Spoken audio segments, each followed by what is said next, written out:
Όταν θέλει να υπογραμμίσει ένας δημοσιογράφος του ειδικού τύπου τα εξαιρετικά επίπεδα πρόσφυσης ενός αυτοκινήτου, τότε επιλέγει συχνά την έκφραση «κινείται σαν τρένο».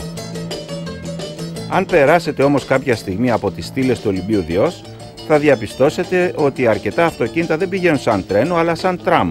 Και αυτό καθώς πολλοί μάγκες οδηγοί που θέλουν να στρίψουν δεξιά από τη λεωφόρο Αμαλίας προς τη Βασιλίσσης Όλγας και το Καλιμάρμαρο παραβιάζουν συστηματικά τη λωρίδα του τραμ και τη χρησιμοποιούν και οι ίδιοι.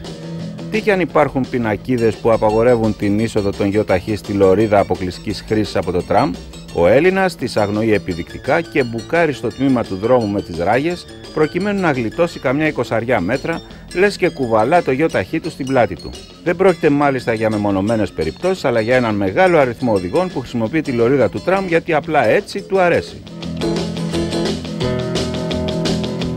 Μετά το κρυφό σχολείο, να και το κρυφό φανάρι, το οποίο εντοπίσαμε σε μια διασταύρωση της οδού Σπύρου Μερκούρη στο Παγκράτη.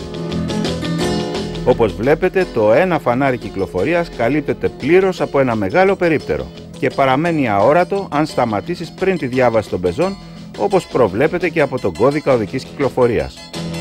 Το ωραίο της υπόθεσης είναι ότι το άλλο φανάρι στην αριστερή πλευρά της διασταύρωσης, που θα μπορούσε να βοηθήσει τον οδηγό, αληθορίζει και αυτό προς τα αριστερά, προφανώς μετά από κάποια επαφή με αυτοκίνητο. Έτσι ούτε αυτό φαίνεται καλά από τα οχήματα που στέκονται μπροστά.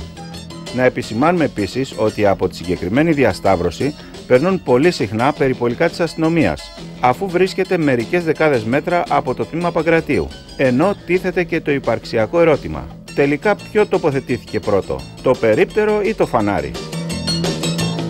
Υπαρξιακό είναι όμως και το ερώτημα που θα απασχολήσει τους τυφλούς συμπολίτες μας, οι οποίοι θα θελήσουν να κινηθούν σε αυτό το πεζοδρόμιο στις Τζιτζιφιές. Εδώ λοιπόν έχουν τοποθετηθεί τα ειδικά πλακάκια με τις αυλακώσεις για τη διευκόλυνση των πεζών με προβλήματα όρασης, όμως κάποιοι οδηγοί δεν τα υπολογίζουν καθόλου και παρκάρουν στο πεζοδρόμιο, μπλοκάροντας το διάδρομο για τους τυφλούς. Επίσης, η συγκεκριμένη πλακόστρωτη λωρίδα διακόπτεται απότομα μετά από λίγα μέτρα, καθώς έχουν χρησιμοποιηθεί άλλες πλάκες για την πεζοδρόμηση. Τα βάσανα του τυφλού συμπολίτη μας θα συνεχιστούν αν θα επιχειρήσει να διασχίσει αυτή τη διάβαση και φτάσει στην νησίδα κυκλοφορίας. Οπότε θα διαπιστώσει ότι ο εργολάβος είχε ξεμείνει από πλακάκια με αυλακώσεις και έτσι δεν έβαλε κανένα. Λίγα μέτρα πιο πέρα, στην επόμενη νησίδα κυκλοφορίας, ξυλώθηκαν για κάποιο λόγο μερικά από αυτά τα πλακάκια και βέβαια δεν ξανατοποθετήθηκαν ποτέ.